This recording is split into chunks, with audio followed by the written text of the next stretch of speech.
El imperio yanqui creyó tener dominado el mundo y sus ideólogos y sus instituciones, sobre todo después de la caída de la Unión Soviética y la caída del llamado socialismo real.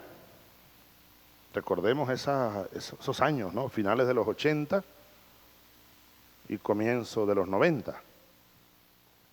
Yo lo recuerdo con mucha claridad porque nosotros estábamos después de casi 20 años, desde los 70 comenzamos nosotros a formar las primeras células del movimiento bolivariano en el ejército, en la Fuerza Aérea, en la Marina venezolana, en la Guardia, pero sobre todo en el ejército.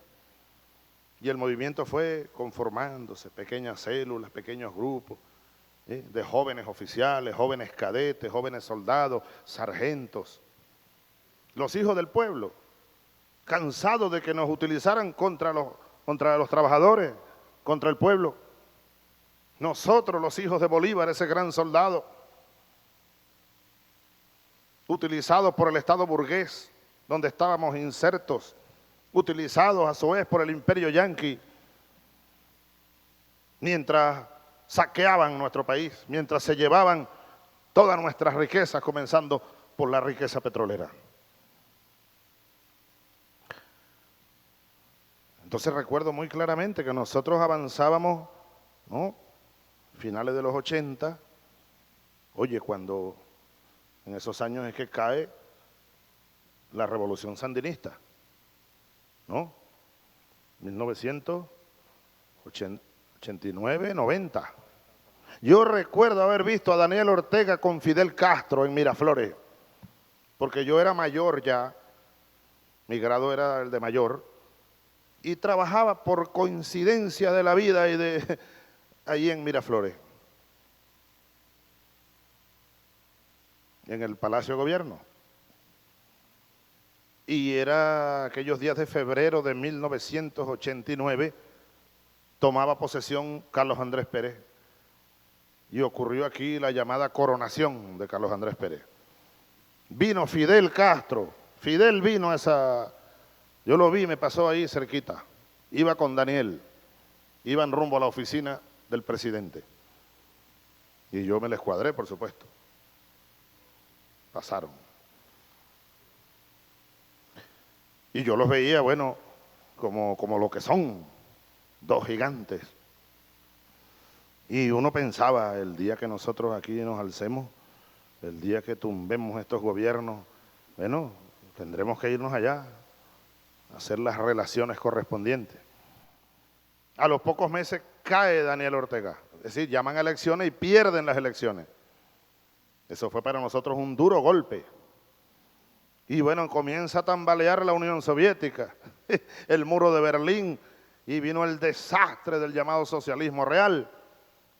Sin embargo, nosotros, a pesar de aquello, nos fuimos a rebelión el 4 de febrero, era 1992. Estaban como que todas las luces apagadas en el mundo, o casi todas. Una de las pocas luces encendidas era, como sigue siendo, la Cuba revolucionaria. La Cuba socialista, la Cuba de Fidel, de Martí, de Raúl, del Che, del pueblo cubano, de los trabajadores y trabajadoras de Cuba. Entonces, eran esos años de la rendición de las izquierdas. ¿Ustedes se acuerdan? Eran los años en que, bueno, muchos líderes de la izquierda, partidos, empezaron a arriar las banderas del socialismo.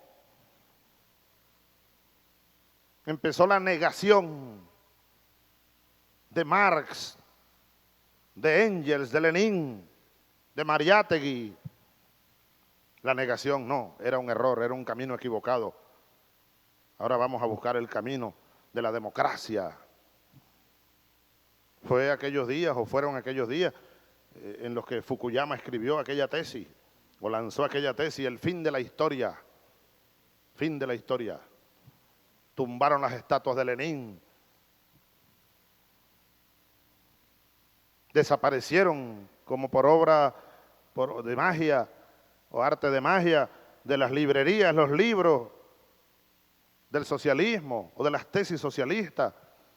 Comenzaron a ser eliminadas las cátedras de estudio de las tesis políticas del socialismo, el socialismo histórico, el socialismo científico de las universidades.